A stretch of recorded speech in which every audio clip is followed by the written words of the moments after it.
A strange sound echoed from the trunk of an abandoned car. What the powerful millionaire would discover there would change his life forever. When he opened that crumpled letter, his world crumbled in seconds. A child without a family, and a man without a heart would learn that sometimes love arrives in unexpected ways to heal wounds we thought impossible to close. Subscribe to the channel for heartwarming stories every day. The sun was beginning to set as the luxury car sped down the dirt road, kicking up reddish dust that contrasted with the metallic sheen of the pristine bodywork. Inside, the millionaire adjusted the AC, bothered by the heat that penetrated even through the tinted windows.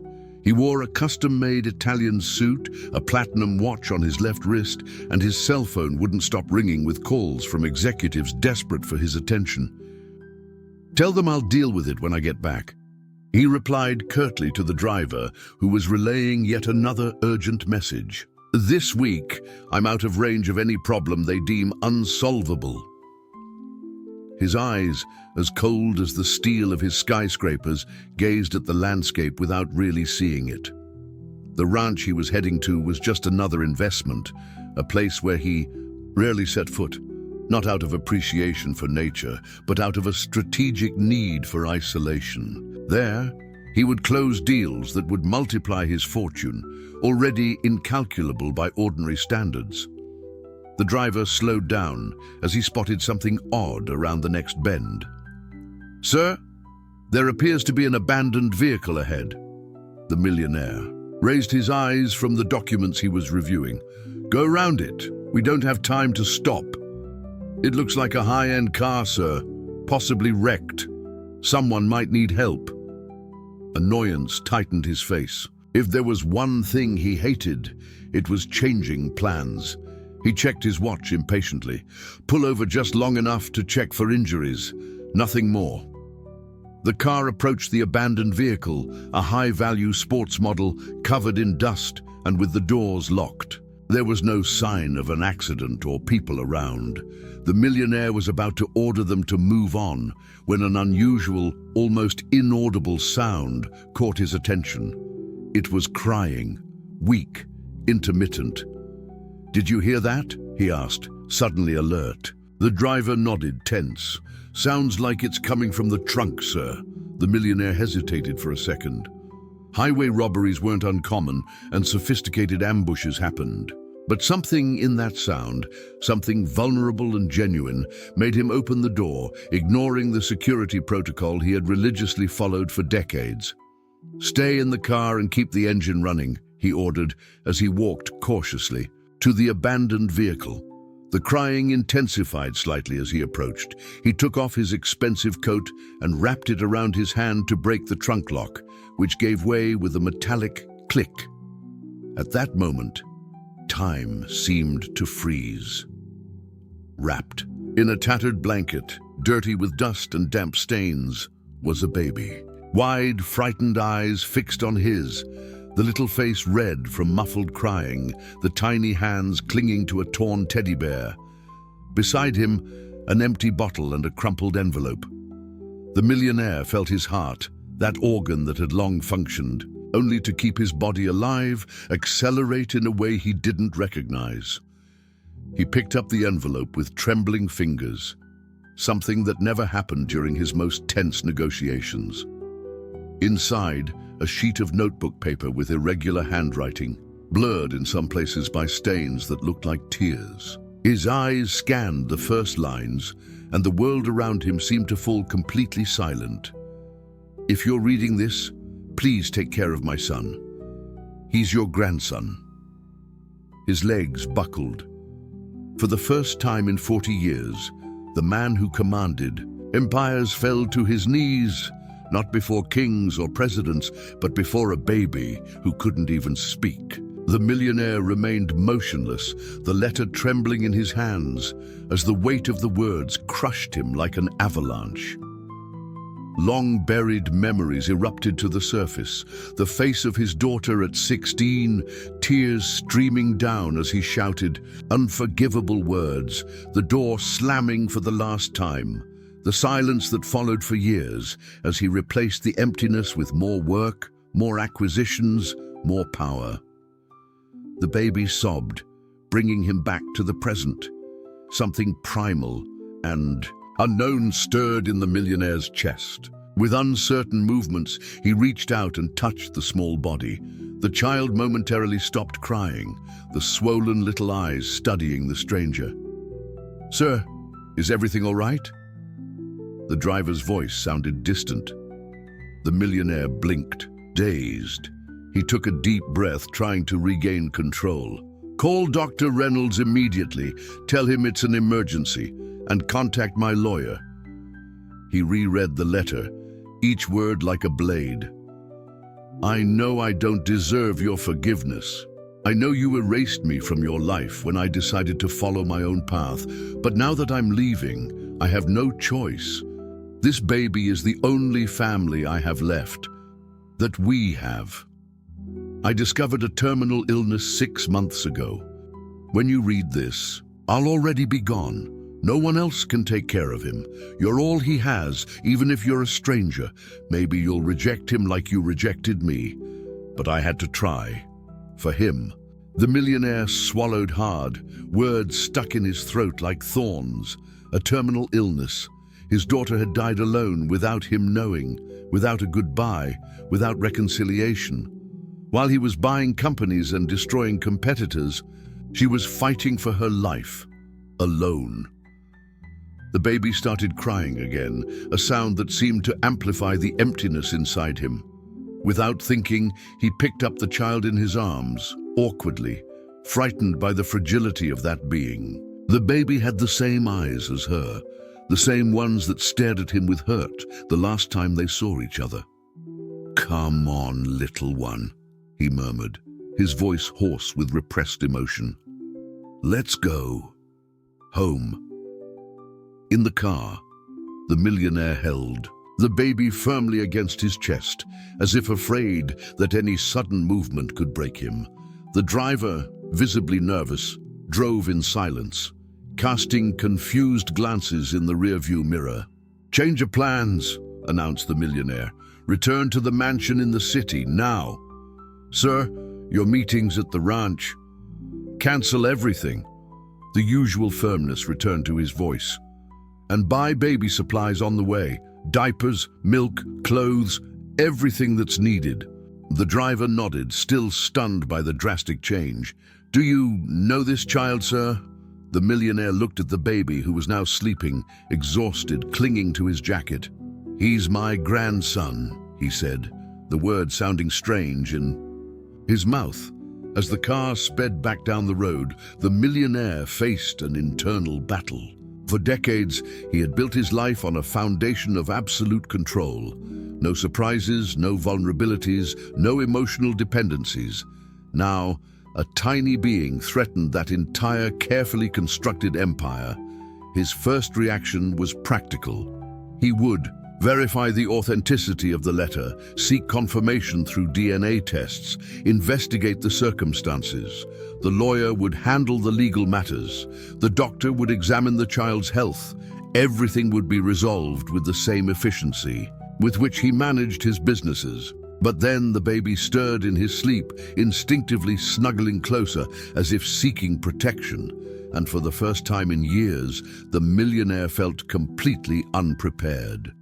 There were no spreadsheets for this moment, no contracts that could predict this situation. "Your daughter," the driver broke the silence, hesitant. "She's dead," replied the millionaire, the word coming out as a rough whisper. "Died without me knowing, without me." He couldn't complete the sentence. The rest of the drive passed in silence as the man who commanded empires faced the biggest negotiation of his life. Reconciliation with his own humanity, which he had believed he had long sacrificed on the altar of success. The mansion never seemed as empty as it did that night. The vast, impeccably decorated halls, always ready to impress influential visitors, now echoed with the intermittent crying of a baby. The millionaire paced back and forth in the library, the phone pressed to his ear while the housekeeper tried unsuccessfully, to soothe the child in the next room. "I need results immediately, Peterson. I don't care about the cost or the methods. I want to confirm this child's identity before dawn," he ordered the private investigator, his voice tight, "and find out everything about the last months of my daughter's life." He hung up without waiting for a response. Through the half-open door, he watched the housekeeper awkwardly rocking the baby, who continued to cry. "He won't stop crying, sir," said the woman, visibly embarrassed. "Perhaps he needs a specialist, a professional nanny." The millionaire approached, observing the child with a mixture of fascination and apprehension. "How long until the pediatrician gets here?" "She promised to be here in 30 minutes, sir." He nodded curtly and held out his arms. "Let me try." The housekeeper hesitated, surprised, before handing over the baby. With mechanical movements, the millionaire cradled the small body against his chest, vaguely remembering how he had held his own daughter decades ago. A flash of memory hit him. Her first cry, the delicate weight in his arms, the pride he had felt before ambition consumed everything. The baby continued to cry, but with less intensity. "Leave us," he ordered the housekeeper, who retreated quickly. Alone with the child, the millionaire felt strangely vulnerable. He sat down heavily in the armchair, exhausted not by physical fatigue, but by an emotional exhaustion he hadn't experienced in years. "You shouldn't be here," he murmured to the baby, "and I shouldn't be doing this." The lawyer arrived first, carrying a briefcase of documents and the grave expression of someone anticipating problems. "We have a delicate situation, sir," he began, adjusting his glasses.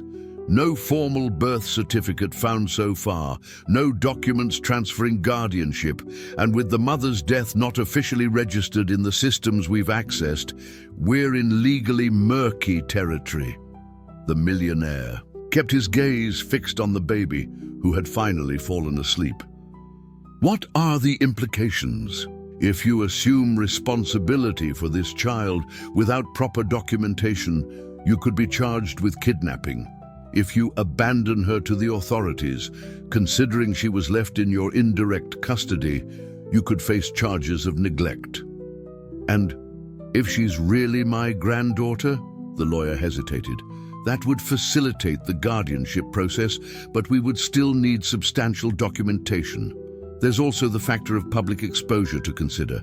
The press won't know anything." The millionaire cut him off, his voice low but laden with threat. "No one outside this house will know until I decide what to do." The pediatrician arrived soon after, examining the baby with professional efficiency, while the millionaire watched every movement with almost predatory intensity. "Approximately 8 months old," the doctor concluded. "Slightly dehydrated but healthy overall. No signs of prolonged neglect or abuse. He was probably well cared for until recently." "How long was he in that car?" "Hard to say. A few hours maybe." "It was very lucky you happened to pass by." "Lucky?" The millionaire almost laughed. He had never believed in luck, only in meticulous planning and absolute control. Now his life was being turned upside down by the most improbable chance. When everyone had left, he was alone with the sleeping child. He carefully placed him in the center of his own king-size bed, surrounding him with pillows to prevent falls. He sat on the edge of the mattress, watching the small chest rise and fall, in peaceful breaths. "This is temporary," he said aloud, as if trying to convince himself, "just until I resolve the situation legally." He picked up the crumpled letter again, rereading the last lines that had pierced his armor of indifference. "His name is Benjamin. Like your father, my grandfather, who you admired so much. I hope that even though you didn't love me enough to forgive me, you can love him. He is not to blame for our mistakes. Please, be for him what you never managed to be for me." The millionaire folded the letter carefully and put it in the bedside table drawer. The business deals, the meetings, the financial empires, everything seemed distant and insignificant in the face of the little intruder, who, without asking, Permission had invaded not only his home, but long-closed gaps in his heart. "Tomorrow," he whispered, more to himself than to the sleeping baby, "tomorrow I'll decide what to do with you." But deep down, in a place that even he couldn't fully access, he already knew that nothing would ever be the same. And that terrified him more than any financial collapse ever could. 3 days passed in a blur of diapers, bottles, and nighttime crying. The mansion, once a monument to order and silence, had transformed into an organized chaos where everything revolved around the needs of that little being. The millionaire, accustomed to delegating absolutely everything, surprised everyone by insisting on participating personally in the baby's care. "You should leave this to the hired help," suggested the new nanny, a middle-aged woman with decades of experience. "It's not conventional for someone in your position." Conventional? The millionaire raised an eyebrow as he tried with clumsy fingers to fasten the baby's onesie. "Nothing about this situation is conventional, Mom." The truth, which he would never admit out loud, was that something inexplicable compelled him to stay close to the child. Maybe it was the disturbing resemblance to his daughter as a baby, the same inquisitive eyes, the same way of pursing her lips before crying. Or maybe it was the fear that if he delegated completely, he would repeat the same mistakes of the past. That morning, while the baby slept under the watchful care of the nanny, the millionaire received the private investigator in his office. The man carried a thick folder and a grave expression. "I found everything, sir. It wasn't easy, but..." He placed the folder on the desk. "Your daughter lived the last 2 years in a small town, about 4 hours from here. She worked as a music teacher at a local school. She was diagnosed with an aggressive brain tumor 7 months ago." The millionaire felt his stomach clench. 7 months of pain, of treatments, of fear, and he was completely oblivious. "Did she try to contact me?" he asked, his voice controlled, although his hands betrayed his tension as he flipped through the documents. The investigator hesitated. "There are records of 3 calls to your office in the last few months, all blocked by your secretary, following the filtering protocols you yourself established." The silence that followed was thick, laden with a guilt that was beginning to crystallize into physical pain. "As for the baby," continued the investigator, "I obtained a copy of the birth certificate. Benjamin Lee Russell, born 8 months and 3 weeks ago. Mother, Elena Russell. Father," he paused, "not listed." The millionaire examined the certificate, his fingers tracing lightly over his daughter's name. Elena. The last time he had spoken that name was in a furious argument when she had announced that she was dropping out of business school to pursue a career in music. Did she have help during the illness? Neighbors, mostly. The community rallied when they learned about her illness. There was no close family. She had few close friends, but they were dedicated. The investigator opened another folder. "This is the timeline of the last few months, the treatments, the hospitalizations, the progression of the disease." The millionaire flipped through the documents, each page revealing fragments of his daughter's life and lonely death. Medical reports, prescriptions for expensive medications she could barely afford, photos of a hospital room decorated with children's drawings, probably made by her students. "The car," he said suddenly. "The car where we found the baby. It belonged to a neighbor, your daughter's best friend, from what I could gather. She was the one who arranged for the baby to be left where you would find him, following detailed instructions left by Elena." "She knew my itinerary," murmured the millionaire, realizing the ingenuity of the plan. "She knew I would be on that road, on that specific day, on my way to the ranch." The investigator agreed. "Your daughter may have distanced herself, but she apparently followed your life from afar. Her internet records show frequent searches for news about you and your business. She kept a file, He handed over a final folder, newspaper clippings, printouts of online news, photos taken from a distance during public events. Years of silent observation from afar, without ever gathering the courage for a direct confrontation. The millionaire felt something break inside him. The mask of coldness and control, cultivated for decades, began to crack. "Sir," continued the investigator, "there's one more thing I think is important." He removed an envelope from the folder. "I found this in her apartment. It's addressed to you."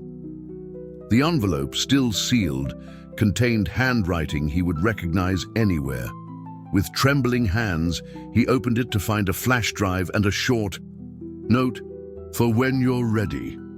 He dismissed the investigator with a gesture and plugged the flash drive into the computer. On the screen, the image of his daughter appeared, pale, visibly weakened, but with a determined glint in her eyes that he knew so well.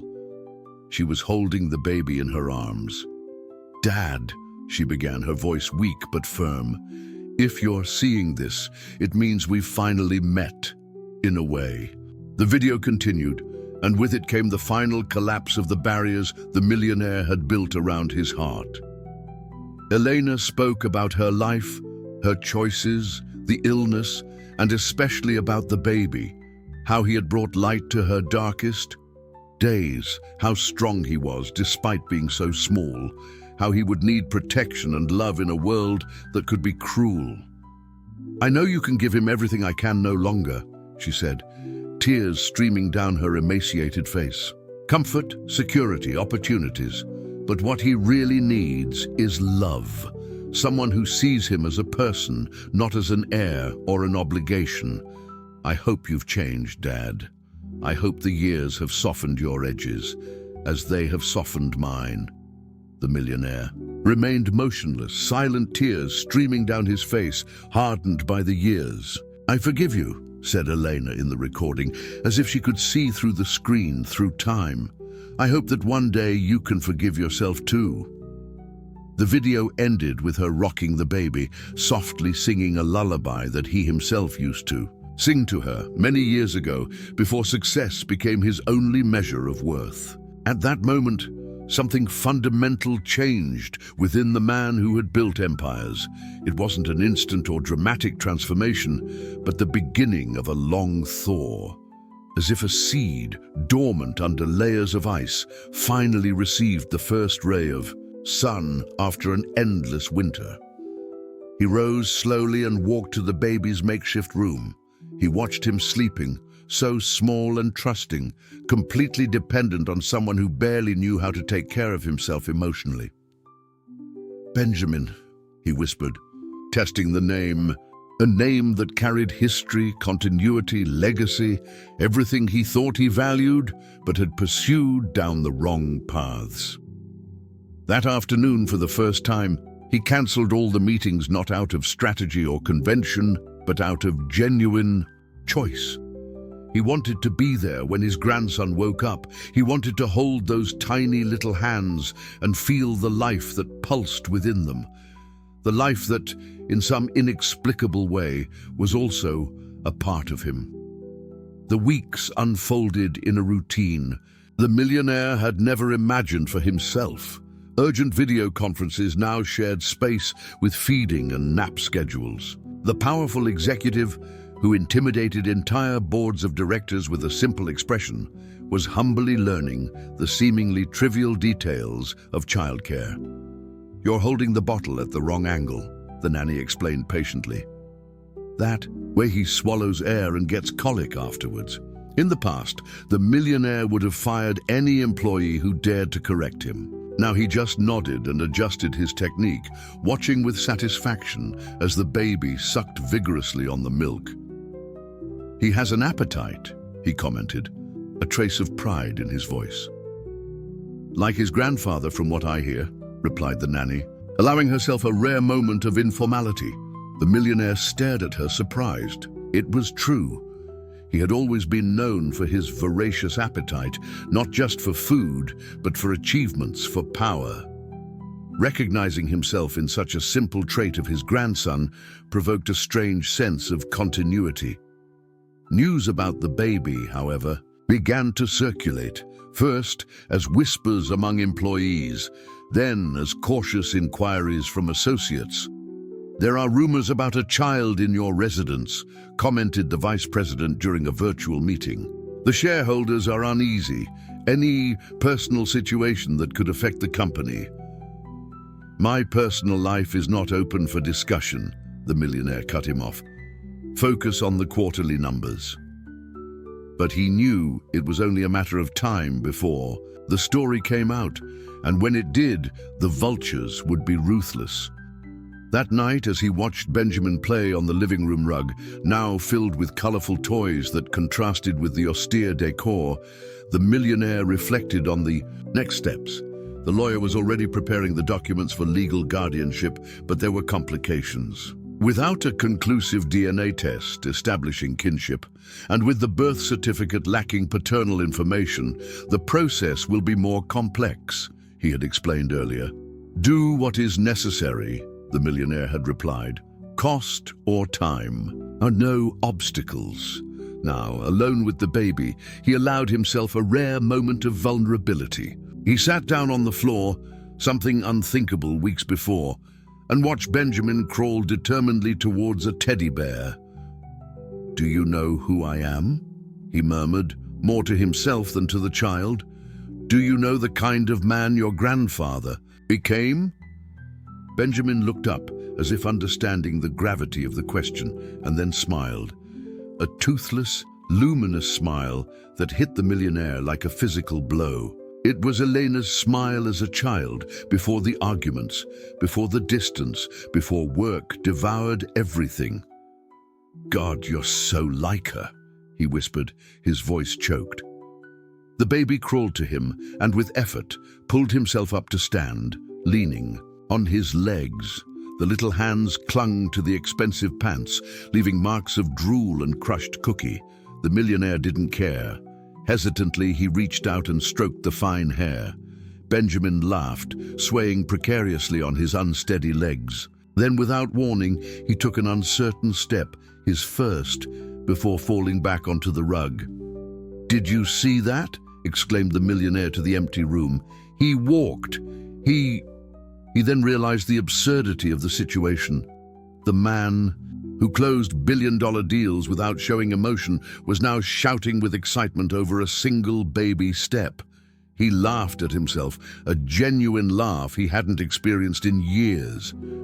The moment of connection was interrupted by the ringing of the phone. It was the lawyer, his voice tense. "Sir, we have a problem. A reporter from the Tribune is asking questions about the secret heir. Someone leaked information." The millionaire felt his stomach sink. "Contain it.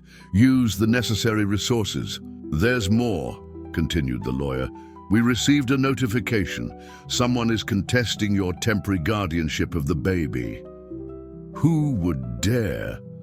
"A man named Thomas Alden." The lawyer paused. "He claims to be the child's biological father." The millionaire's world, recently reorganized around little Benjamin, began to shake at its foundations. "Impossible," he murmured, looking at the baby who was now carelessly gnawing on a toy. "The investigator found no information about a father. This man claims that he had a relationship with your daughter, but was working abroad when she discovered she was pregnant. He says he only learned about the baby and her illness when he returned, weeks ago. He presented photos of the two of them together and is demanding a DNA test." The millionaire felt a familiar wave of anger and possessiveness rise within him. Someone was trying to take away from him the last connection with his daughter, the last vestige of his family. Investigate this man, every inch of his life, every mistake, every weakness. "Understood, sir," replied the lawyer, accustomed to his client's aggressive tactics. "I must remind you, however, that if he really is the biological father, he will have legitimate rights.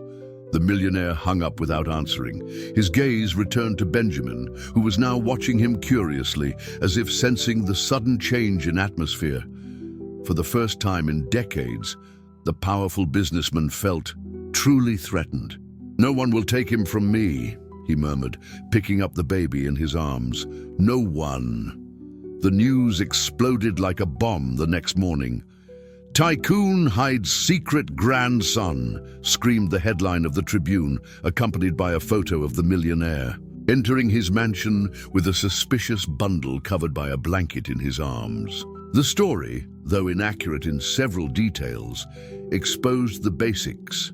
The powerful businessman had a deceased daughter and was now caring for her grandson after years of family estrangement. The phone wouldn't stop ringing. Press officers, company, executives, concerned partners, journalists eager for exclusives, all demanded explanations, guidance, positions.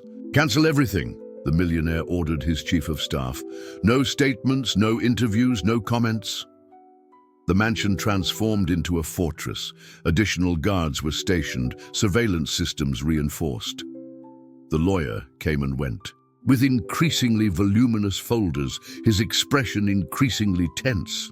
"This Thomas Alden is really moving forward with the process," he reported during an emergency meeting in the millionaire's office. "He has substantial documentation. Photos with your daughter, letters, emails. It seems he was working on humanitarian projects in Africa when Elena discovered she was pregnant." "And why didn't he come back?" questioned the millionaire, his voice laden with distrust. "If he loved her so much, why did he let my daughter face a terminal illness alone?" The lawyer consulted his notes. According to him, Elena never told him about the illness. She wanted him to complete his work, which was important. She said in her messages that she was fine, that she would tell him everything when he returned. When he finally returned and learned the truth, she had already passed away. The millionaire shook his head, skeptical. Too convenient. He brought their correspondence. The lawyer hesitated.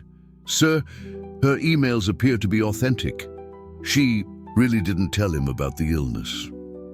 The room fell silent, except for the distant sound of the baby playing with the nanny in the next room. The millionaire felt cornered, an unprecedented sensation for someone accustomed to dictating the rules of the game. "The DNA test results are in," continued the lawyer, removing a sealed envelope from the folder. "Both yours and the one Mr. Alden provided independently." The millionaire stared at the envelope as if it contained a sentence.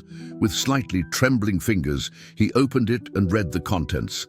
His face, normally an impenetrable mask of control, paled visibly. "That's impossible," he murmured. "Sir, that can't—" He stood up abruptly, the chair falling backwards with a crash.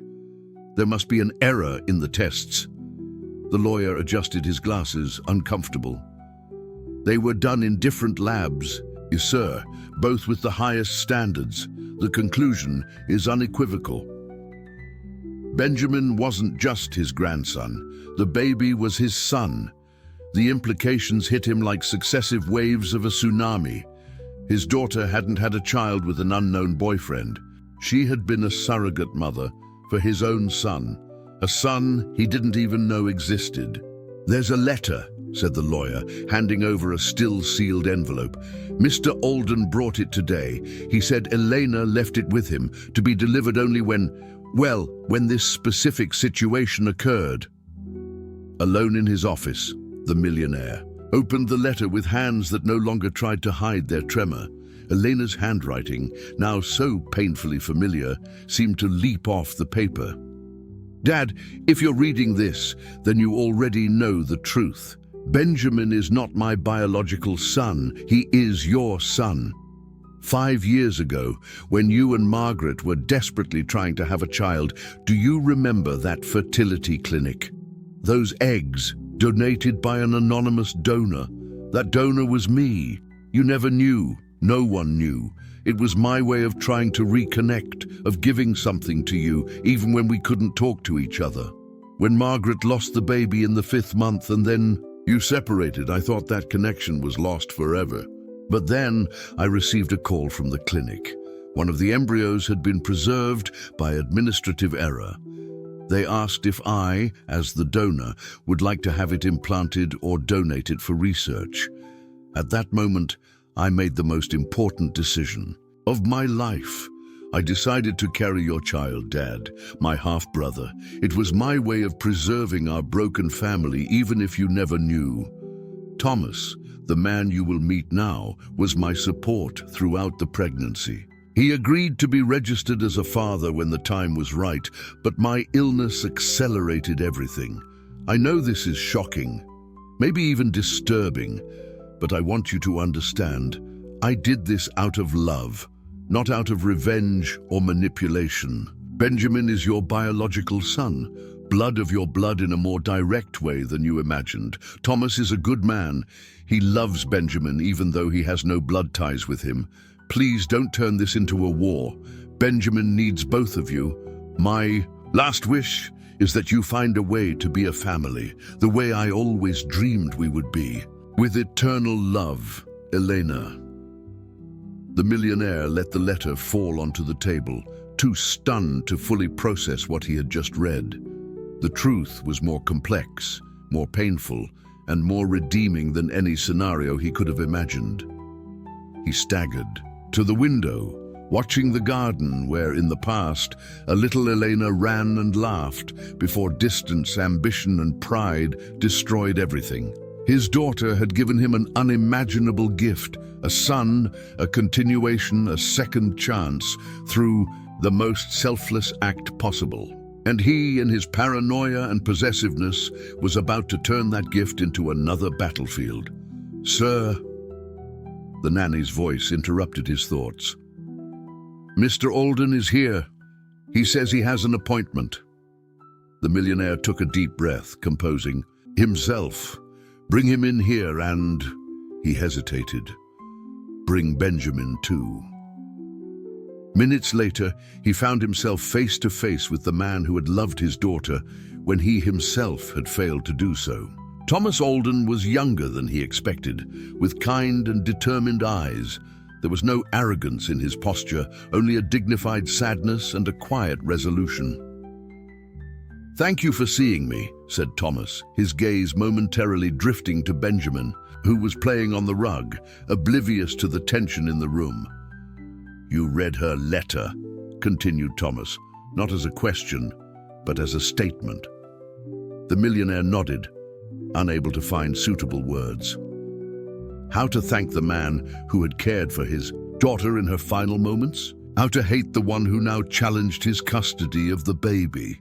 "I loved Elena," said Thomas simply, "and I love Benjamin, even knowing from the beginning that we don't share blood. Elena told me everything about you, about her plan, about how she hoped one day to bring you all together." "Why are you seeking custody then?" asked the millionaire, his voice hoarse with restrained emotion. Thomas smiled sadly. "I'm not trying to take him away from you. I'm just ensuring that he doesn't lose anyone else.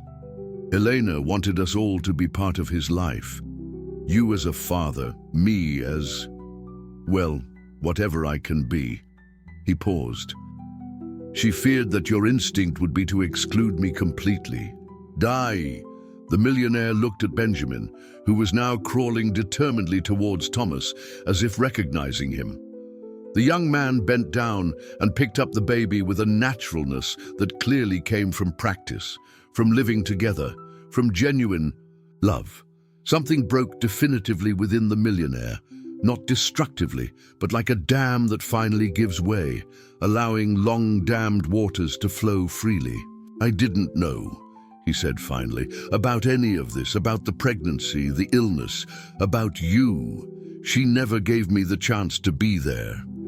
"She was afraid," replied Thomas gently, "afraid of being rejected again, that you would reject Benjamin, because of the way he was conceived." The two men remained silent, united by the absence of the woman they both loved in different ways, and by the presence of the child she had left them as a legacy. "What do you propose then?" asked the millionaire. Finally, "A truce," replied Thomas, "a beginning for Benjamin."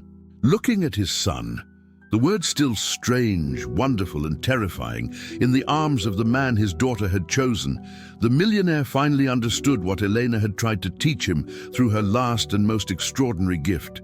That family wasn't possession or control, but connection, forgiveness, and space to grow. "A beginning," he agreed, extending his hand, "for Benjamin and for Elena."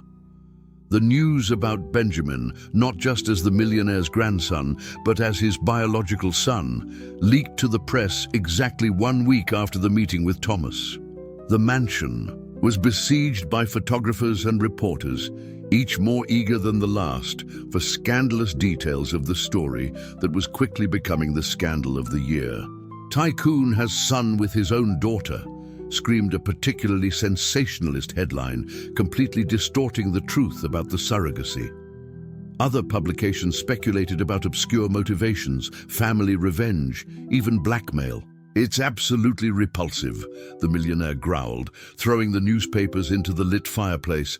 "How dare they twist Elena's gesture of love into something so sordid?" Thomas, who now visited Benjamin daily at the mansion according to the provisional agreement they had established, maintained a calm that the millionaire secretly envied. "They'll get tired eventually," he said, while playing with Benjamin on the rug. "When they realize they won't get any bombshell photos or statements." But the media siege was just the beginning. The following Monday, the company's board of directors called an emergency meeting.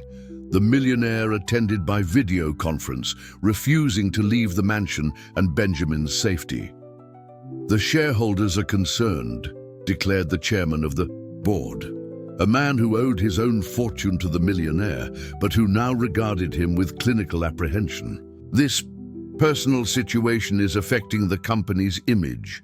The stock has fallen 12% since the first news. An executive's personal life shouldn't impact a solid company," the millionaire replied coldly.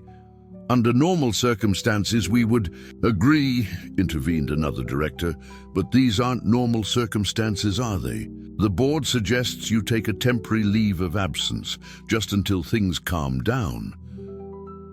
The suggestion was transparent in its intent: to remove him, possibly permanently.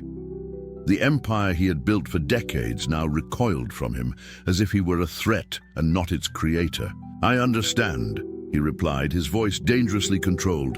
"You will receive my decision by the end of the day." He ended the call and remained motionless for long minutes, contemplating what had just happened.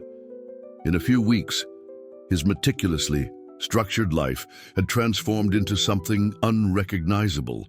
The company that was his identity now rejected him. His home, once a refuge of austere privacy, was invaded by nannies, toys, and the man he wanted to hate but couldn't, the man his daughter had loved. And at the center of it all, a baby who looked at him with trusting and innocent eyes, completely oblivious to the chaos his existence had caused. "Sir," called the housekeeper, hesitant at the door, "there's a situation." Upon reaching the main entrance, he found a process server accompanied by a social worker. The woman, middle-aged and with a compassionate but firm expression, introduced herself. "I'm with Child Protective Services. We received reports about the situation of the minor Benjamin Russell." The millionaire felt his blood run cold. "What kind of reports?" "Environmental and custodial suitability," she replied, consulting her clipboard. "We need to assess whether this environment is appropriate for a child, considering the unusual circumstances."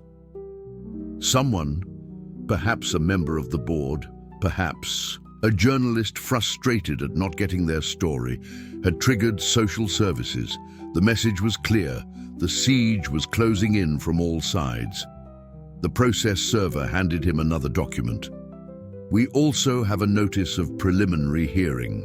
Regarding custody, the judge wants to assess the situation personally, given the complexity of the case." The millionaire remained rigidly polite throughout the inspection, answering questions, showing the accommodations prepared for Benjamin, introducing the team of professional caregivers.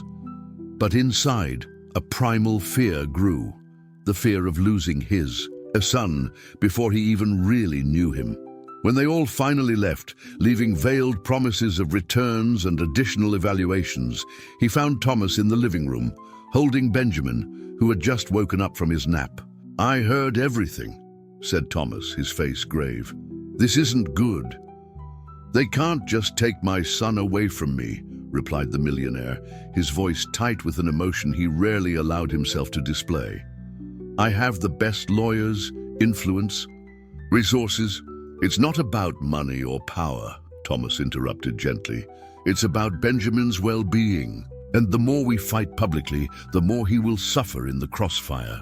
The millionaire had never considered defeat as an option in any aspect of his life. He had built empires from scratch, destroyed competitors, survived economic crises that ruined others. But now, for the first time, he faced an opponent he couldn't simply subjugate with money or intimidation, the very system he had always used to his advantage. "What would Elena do?" he asked suddenly, surprising himself with the question. Thomas looked at him, surprised by the unexpected vulnerability. He reflected for a moment, adjusting Benjamin in his arms. "She would tell us to stop thinking like adversaries," he replied finally. "To remember that we are adults responsible for a child who deserves peace. She always saw beyond the immediate battles." The millionaire approached and touched Benjamin's little hand, which instinctively grasped his finger with surprising strength. "I never thought I'd be willing to give up everything for someone I hadn't even known for a month," he confessed, his voice almost a whisper. "That's what Elena was talking about," said Thomas with a sad smile. "About the transformative power of love. She knew, somehow, that Benjamin would be the link that united us, that would heal old wounds." "I'm losing everything," murmured the millionaire. "The company, the reputation, possibly even the shared custody we've barely begun to establish." "Maybe," replied Thomas, "or maybe you're just discovering what really matters." That night, after Thomas left, promising to return to help with the preparations for the custody hearing, the millionaire sat beside Benjamin's crib, watching him sleep. The small nightlight projected soft shadows across the room, creating an almost dreamlike atmosphere. "What should I do?" he asked the sleeping child. "How do I protect you from all this?" For the first time in decades, he didn't have a plan, a strategy, an escape route. All he had was a newfound and overwhelming love for that little being, a love that he now realized was both his greatest vulnerability and his only salvation.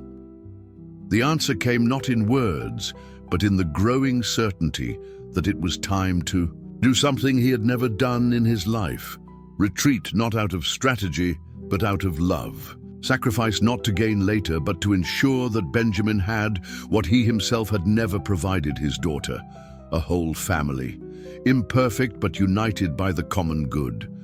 With that resolution in mind, he picked up the phone and made 3 calls that would change the course of everything, one to his lawyer, one to Thomas, and a final one, the most difficult, to the chairman of the company's board. For the first time in his life, the millionaire chose not to fight. Not out of weakness, but for the kind of strength he had only recently begun to understand. The courtroom was silent when the millionaire entered, accompanied only by his lawyer. He had chosen a simple, almost austere suit, nothing of the impeccable Italian cuts he normally wore to intimidate opponents in negotiations. Thomas was already present, sitting on the other side, equally somber in his presentation. The judge, an elderly man with perceptive eyes that suggested he had seen it all in his long career, observed carefully as both men exchanged a brief nod. Not as adversaries, but as reluctant allies, united by a common purpose. "Before we begin the formal proceedings," said the judge, I understand that the parties wish to present a joint proposal. Is that correct? Yes, Your Honor, replied the lawyer, handing a folder to the court officer, who passed it on to the judge. The judge leafed through the documents carefully, his expression impassive. Occasionally, he raised his eyes to study the millionaire, as if seeking to reconcile the man before him with the public figure he knew through the media. This is a rather unusual proposal, he commented finally. Especially coming from you, he added, addressing the millionaire directly. These are unusual circumstances, Your Honor, he replied, his voice firm despite the evident tension. They require unusual solutions. The proposal they had drawn up in the past 48 hours was, in fact, extraordinary. The millionaire offered to resign as CEO of his company, retaining only a position on the board without operational powers. He also proposed moving from the city mansion to a smaller property more suitable for a child, away from the media harassment. Most significantly, he suggested a truly shared custody with Thomas, not only in legal terms, but practical ones. They would live in nearby houses, in a quiet community, where Benjamin would grow up with the constant presence of both. Do you understand, continued the judge, that you are essentially relinquishing control over a large part of your life? The empire you built, the lifestyle you have maintained for decades. I understand perfectly, replied the millionaire. This is not a decision made under coercion or emotional manipulation. It's a conscious choice. The judge turned to Thomas. And are you satisfied with this arrangement? Are you not seeking further compensation or guarantees? Thomas shook his head. This agreement isn't about us, Your Honor. It's about Benjamin, about giving him stability, security, and love. Elena, his voice faltered momentarily. Elena would want us to do this together. After a few more questions and clarifications, the judge announced his decision. He would approve the agreement provisionally, subject to periodic evaluations by social services. Shared custody would be implemented immediately, with the transition plan to the new community to be executed within 30 days. When they left the courthouse, a small army of reporters awaited. The millionaire, who normally avoided the press at all costs, surprised everyone by stopping for a brief statement. Benjamin is my son, he said simply. He came into my life unexpectedly through the extraordinary courage and love of my daughter Elena, who unfortunately is no longer with us. There is no scandal here, just a family trying to rebuild. I ask for respect for our privacy during this time of transition. In the days that followed, the millionaire devoted himself to methodically dismantling the life he had built. He met with the board of directors and, for the first time since he founded the company, listened more than he spoke. He explained his decision not as a surrender, but as an evolution. I built this company believing that success and power were the only worthy goals, he told the astonished executives. Now I understand that there are other forms of legacy. Benjamin represents a second chance I don't deserve, but that I intend to honor. The transition in the company was planned for 6 months, enough time to prepare his successor and ensure stability. Meanwhile, with Thomas's discreet help, the millionaire found a perfect property, 2 adjacent country houses with a large shared garden near a small town where privacy would be possible. The physical move was accompanied by an even deeper internal transformation. The man who once delegated even the most basic decisions of his personal life now immersed himself in details he once considered trivial. The choice of paint for Benjamin's room, the type of grass safest for a garden where a child would play, the most suitable heating system for cold nights. I never imagined you researching high chairs, commented Thomas with a smile during one of their meetings to plan the move. The millionaire looked up from the catalogues scattered on the kitchen table, another room he rarely frequented before. Benjamin, "There are 15 different types," he replied with comic seriousness, "each with its specific advantages and disadvantages." Thomas laughed, and after a moment of hesitation, the millionaire allowed himself a smile. It was strange, this new territory of near friendship with the man his daughter had loved. It wasn't easy. There were moments of tension, of residual resentment, of instinctive territoriality.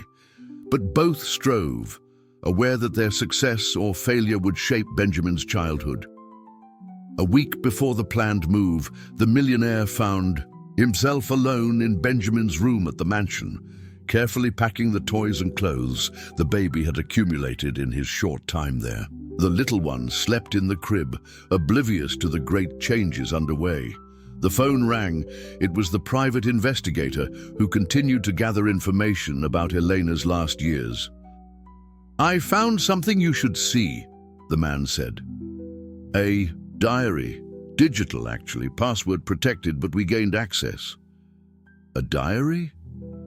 The millionaire felt a wave of apprehension.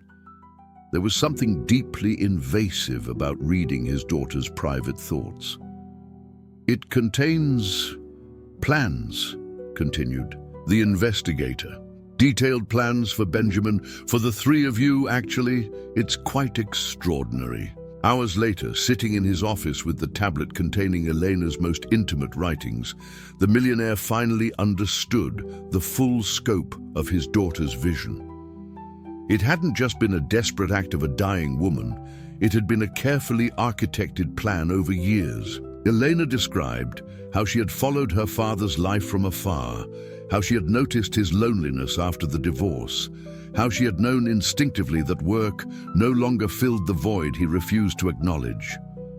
She recounted the moment she had decided to be an egg donor for the clinic, a random chance to help others that had transformed into something much more meaningful when she discovered that the recipients were her own father and his then wife. Most surprisingly, she reported how she had met Thomas, not by chance, but because she had deliberately sought someone with qualities that would complement her father's. Patience where he had urgency, kindness where he had harshness, flexibility where he had rigidity. "If they ever read this," Eleanor had written in one of her last entries, "I want them to know that I didn't manipulate their lives out of revenge or bitterness. I did what I did out of love for my father, who despite everything, I never stopped loving, out of love for Thomas, who taught me that family is what we build, not just what we inherit, and mostly out of love for Benjamin, who deserves more than I had. He deserves a complete family, imperfect but united." The millionaire closed the digital diary, silent tears streaming down a face that rarely allowed itself such vulnerability. Elena, even at the end, had been wiser, more visionary, and infinitely more courageous than he had ever been. The next morning, he handed the tablet to Thomas, who read it silently in the mansion's garden, while Benjamin played happily on the grass under the watchful eye of the nanny. "She planned everything," Thomas said finally, returning the device, "even our initial conflict and eventual cooperation. She knew us better than we knew ourselves," agreed the millionaire. They were silent for a moment, watching Benjamin, who was now taking uncertain steps across the grass, falling and getting up with unwavering determination. "I think we should honor her vision," Thomas said finally. "Not just follow the plan, but truly embrace it." The millionaire nodded, understanding what Thomas really proposed. Not just a pragmatic truce for Benjamin, but a genuine reconstruction. An improvised family formed not by blood or obligation, but by conscious choice and mutual respect. "She was always the smartest one in the family," he said with a sad smile. "Typical of her to have the last move in the game, even after she's gone." Both laughed softly, united momentarily by the memory of the woman who had connected them. Benjamin, as if sensing the change in atmosphere, looked at them and smiled radiantly, clapping his hands awkwardly. At that moment, the millionaire knew they were on the right path, the path Elena had traced, not as manipulation, but as a final gift, the chance for healing for everyone. The small town of Cedar Grove was unaware of the magnitude of the change that was approaching. Nestled between rolling green hills and ancient woodlands, the community of 5,000 inhabitants lived at its own pace, far from urban chaos and the relentless cycle of sensationalist news. When the millionaire and Thomas arrived with little Benjamin on a mild autumn day, there was only polite curiosity, not the media frenzy of recent weeks. The two adjacent houses, bought discreetly through a series of intermediary companies, had been carefully renovated to meet the needs of the unusual family structure that was settling there. "I must confess," the millionaire said as he supervised the final details of the move, "I never imagined living in a place where everyone knows each other by their first name." Thomas smiled, adjusting Benjamin in his arms. The baby, now almost 10 months old, watched everything with curious eyes, occasionally pointing and babbling in his particular language. "Elena would love this place," he commented. "She always talked about finding a community like this to raise Benjamin." The mention of Elena still provoked a pang of pain in both, but increasingly that pain was accompanied by a silent gratitude for the legacy she had left, not just Benjamin, but the opportunity for reconstruction that her careful plans made possible. The first days were about adjustments. The millionaire, accustomed to teams of employees catering to every need, now learned to cope with basic household chores. Hiring a small local team was part of the plan. Discreet people who would help without turning the houses into impersonal institutions like the mansion had been. "You've never made coffee before?" asked Thomas incredulously on the first morning. Upon finding the millionaire staring confusedly at the coffee maker in the shared kitchen they had installed between the two houses. "It always appeared ready-made," he replied, with a disarming honesty that was becoming more frequent, "for as long as I can remember." Thomas didn't scoff, just patiently showed him the process. That's how it worked now. One teaching the other complementing skills, filling gaps. The businessman taught Thomas about investments and financial security. Thomas showed him how to change diapers efficiently and interpret Benjamin's different cries. The community, initially cautious upon discovering who their new illustrious resident was, gradually relaxed as they saw the millionaire pushing Benjamin's stroller in the small central square, participating in meetings of the local residents' association, frequenting the market on Saturdays. He wasn't the distant and intimidating tycoon of business magazines, but a man in the process of transformation, trying clumsily at times to integrate into ordinary life. One afternoon, as the three strolled through the municipal park, a middle-aged woman approached hesitantly. "Excuse me for bothering you," she said, addressing the millionaire. "I'm the coordinator of the local library. We heard that you have considerable experience in the business world. Our library is facing budgetary difficulties, and we need guidance on a fundraising plan." The millionaire was momentarily speechless, surprised not by the request itself, but by being approached as a neighbor with useful skills, not as a celebrity or a source of controversy. He began, insecure for the first time in decades. "I'm not an expert in libraries." "But you're an expert in making money work," replied the woman with a straightforward smile. "And that skill would be very valuable to us." Thomas watched the interaction with interest, holding Benjamin, who was trying to reach the fallen leaves on the ground. "I'd be happy to help," said the millionaire finally. "We can schedule a meeting next week." As the woman walked away, visibly pleased, Thomas commented, "You just volunteered for a community project." Elena wouldn't believe it. The millionaire smiled, a genuine smile that was becoming more frequent. I think I'm discovering that there are different ways to build something meaningful. As time passed, each one's role in Benjamin's life became more defined, not by imposition or legal agreement, but organically. The millionaire, with his analytical and structured mind, established routines and rituals that gave stability to the little one. Thomas, naturally empathetic, dealt with the emotional moments, the nighttime fears, the childhood frustrations. "He said his first word today," announced Thomas one afternoon, rushing into the neighboring house where the millionaire was reviewing documents. "What was it?" he asked, immediately dropping his work. "Come see," replied Thomas with an enigmatic smile. In the carefully decorated playroom, Benjamin sat on the rug, surrounded by colorful blocks. Upon seeing the millionaire, the baby broke into a radiant smile and pointed. "Da!" The world seemed to freeze for an instant. The millionaire looked at Thomas, who nodded in confirmation. "He's been saying that all day," he explained. "Whenever he sees your picture or when I mention that you'll be home soon. Da." Kneeling on the rug, not caring about the expensive suit, the millionaire held out his arms.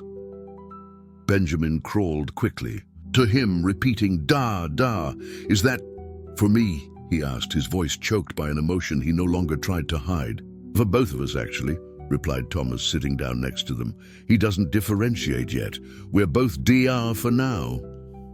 Instead of feeling territoriality or jealousy, as might have happened months ago, the millionaire experienced a profound relief.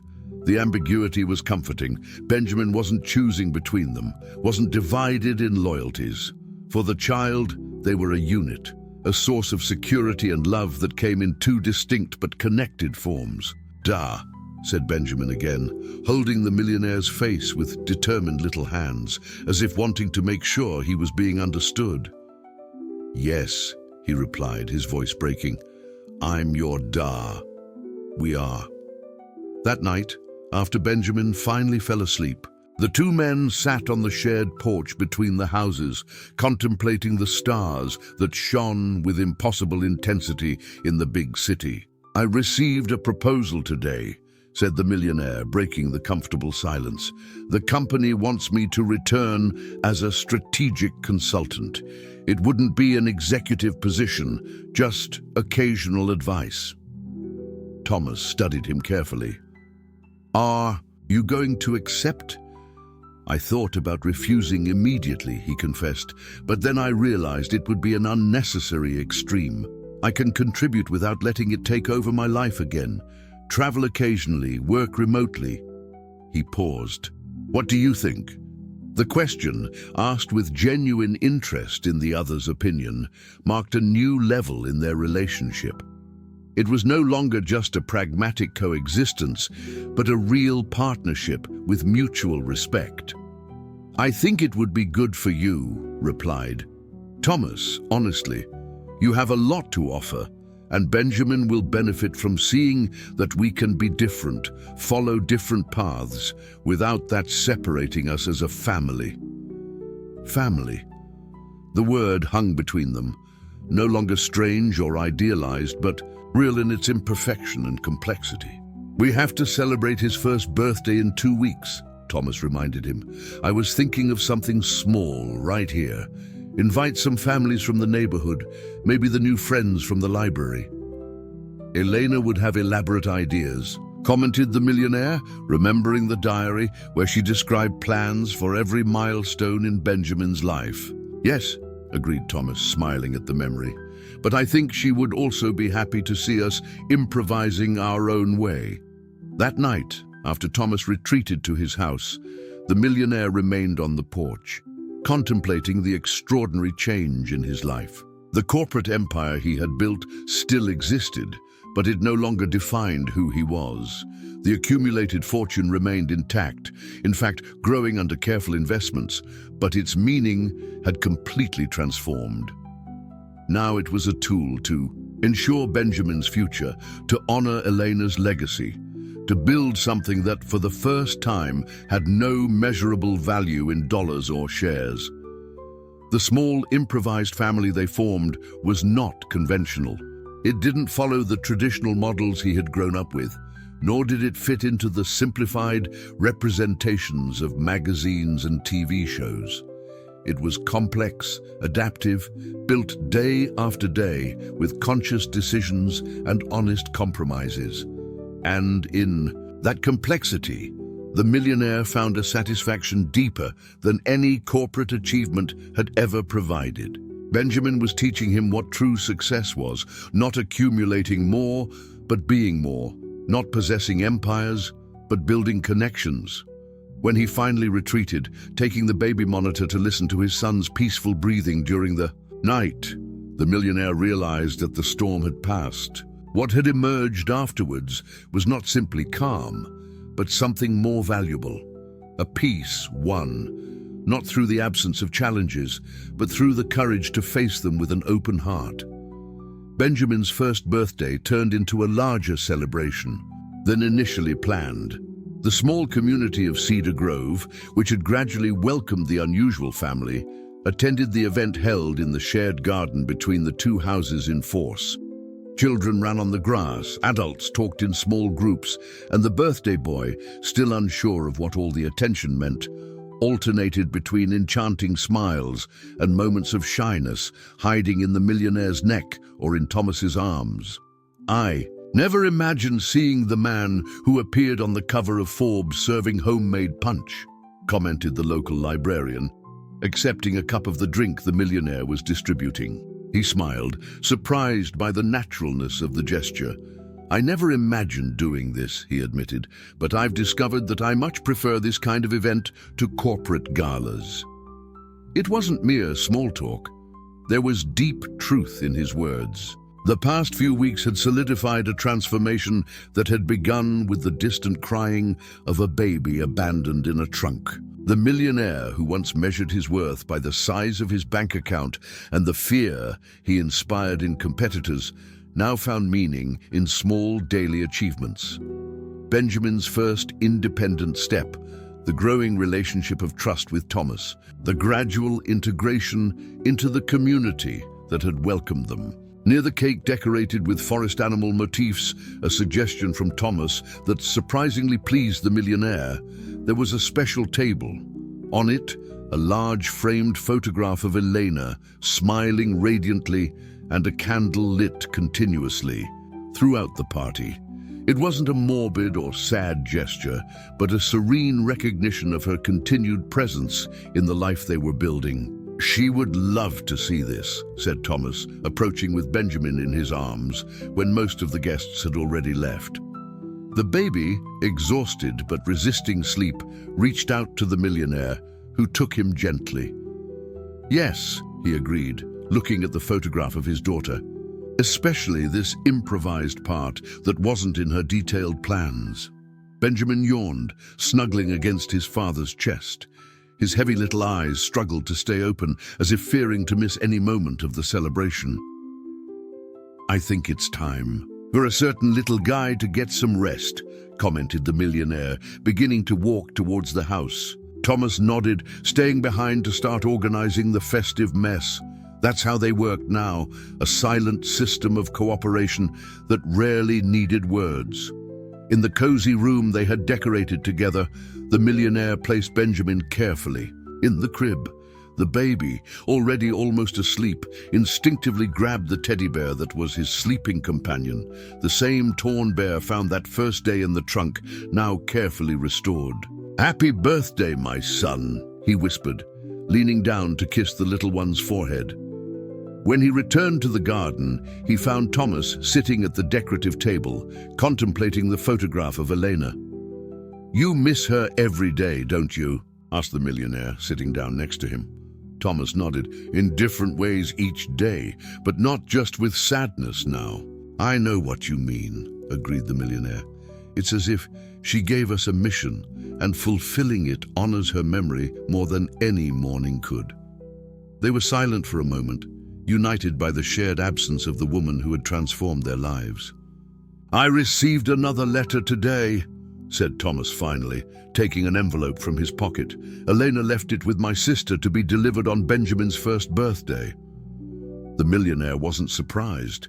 He had learned that his daughter had been meticulous in her planning, leaving messages and instructions that continued to emerge at strategic moments.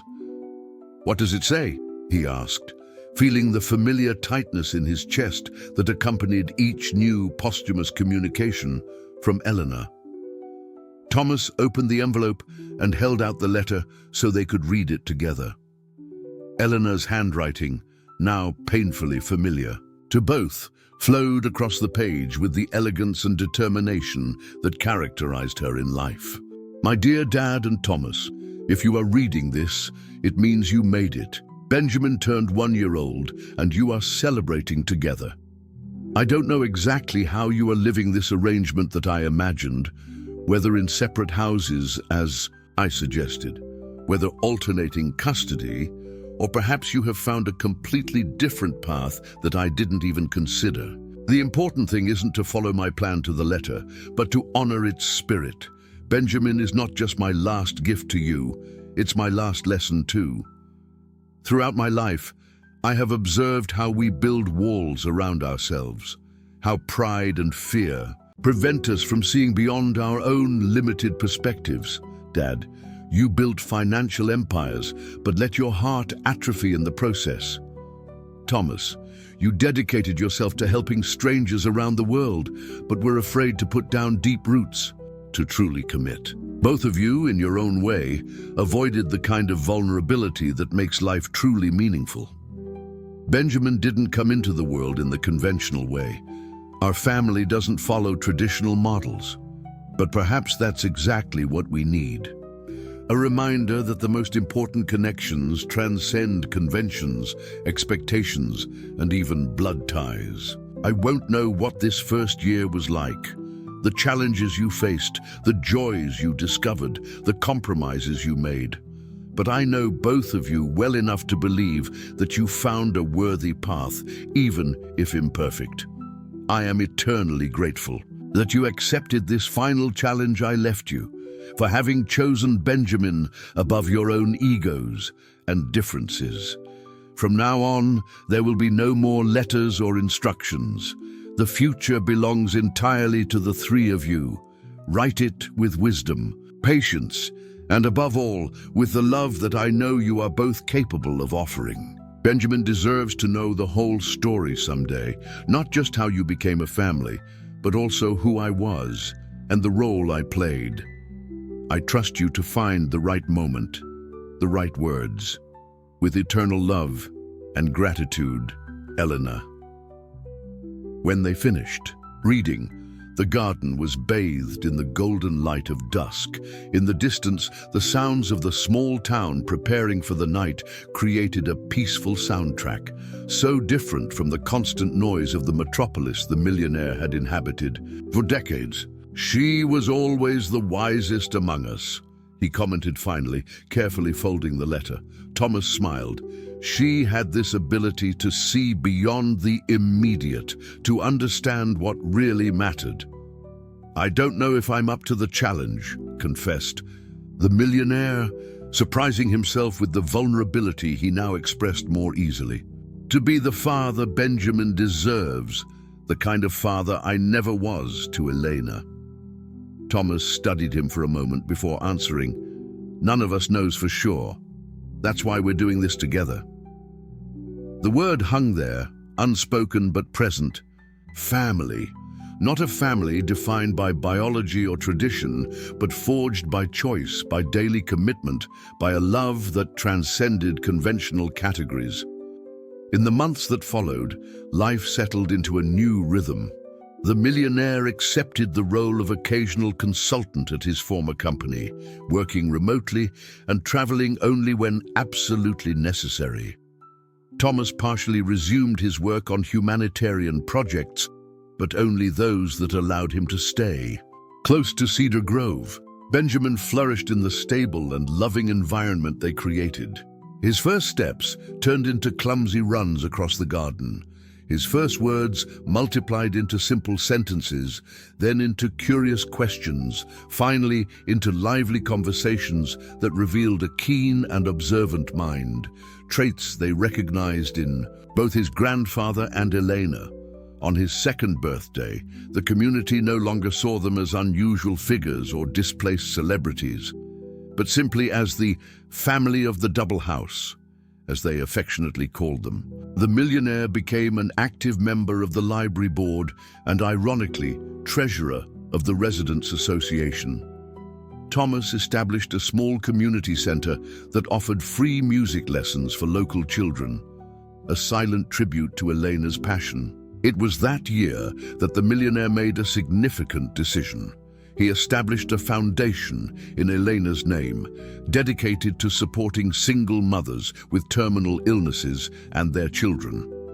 The initiative, managed jointly with Thomas, transformed his personal fortune, once a symbol of power and status, into an instrument of real change in the lives of families facing devastating circumstances similar to those Elena had faced alone. On the night they signed the official documents of the foundation, sitting on the shared porch while Benjamin slept peacefully, the millionaire contemplated the extraordinary path he had traveled.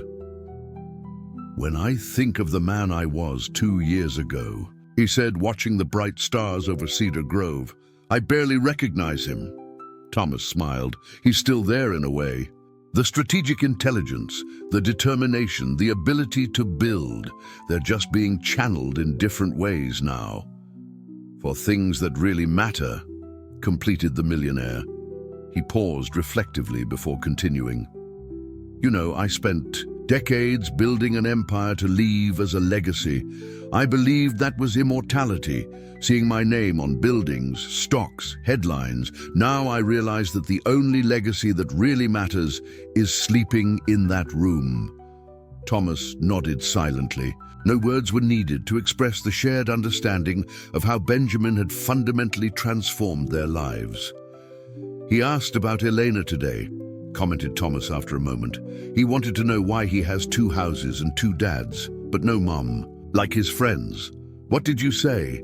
That his mom was so full of love that she needed 2 men to continue her work after she was gone?" Thomas smiled. "It's a simplified version, but true in its own way." The millionaire contemplated the answer.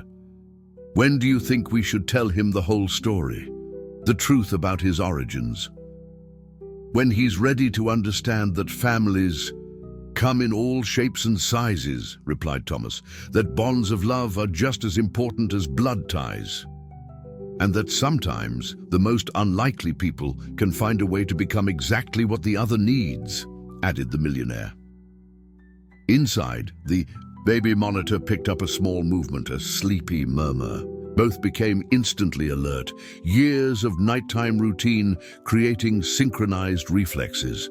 But Benjamin just settled into his dream and continued sleeping. "Do you realize that in a few years he'll be going to school?" commented the millionaire. "He'll start making independent friends, developing his own interests. And a few years after that, he'll be a teenager questioning everything we say," added Thomas with a wry smile. "And then an adult, making his own decisions, maybe even rebelling against everything we value."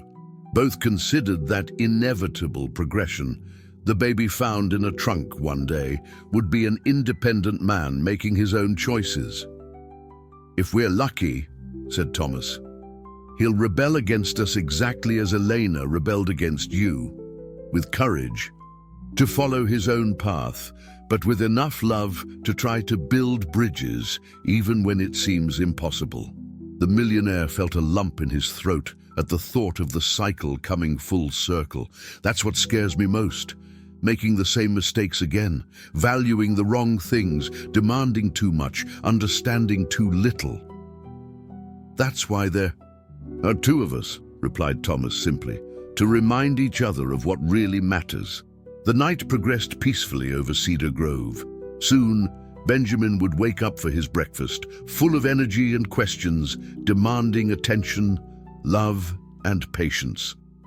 The world that awaited him was complex and often ruthless, Both knew that from personal experience, but he would face that world with something that many children didn't have, the security of being loved unconditionally by two completely different men who had found a common purpose in his well-being. "I think Elena would be proud," said the millionaire finally, rising to retire for the night. "Not just of Benjamin, but of us." Thomas nodded, his gaze fixed on the stars for another moment. "She knew what we were doing, even when we didn't know. Ourselves. Finding redemption, healing, a second chance." As they walked to their respective houses, separated by walls, but united by a shared purpose, both carried the silent certainty that the miracle wasn't just Benjamin entering their lives, but the transformation he had catalyzed in themselves. The millionaire, who once defined success only in terms of acquisitions and power, now measured his achievements by the light in his son's eyes, by the peace in his own heart, and by the legacy of love they built day after day, choice after choice.